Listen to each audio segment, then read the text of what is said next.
Hello দর্শক ভাই বোনেরা, তো আসসালামু আলাইকুম। তো আপনারা সবাই কেমন আছেন? আশা করি ভালো আছেন। তো আমিও ভালো আছি। তো আজকে চলে আসলাম আমার একটা জীবন কাহিনী নিয়ে, বাস্তব একটা জীবন কাহিনী। তো আপনারা অবশ্যই মনোযোগ সহকারে শুনবেন, ভালো লাগবে। আমি যখন অনেক ছোট ছিলাম, তো আমার ফ্যামিলির মধ্যে অনেক কষ্ট করে আমরা চলি।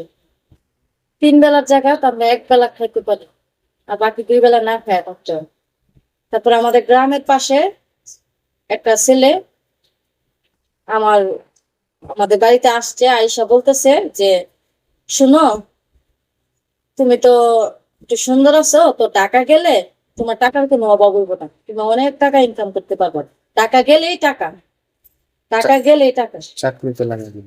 ভালো চাকরি আছে, ভালো চাকরির মধ্যে তোমার আমি লাগাই দেবো।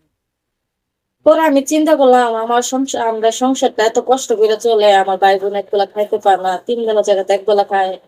আমিও 3 বেলা জায়গাতে 1 বেলা খাই, যা আমি জায়গা তো আমার ফ্যামিলিটা সুখে থাকবো। এই চিন্তা করে এই ছেলের সাথে আমি ঢাকা চলে আসলাম।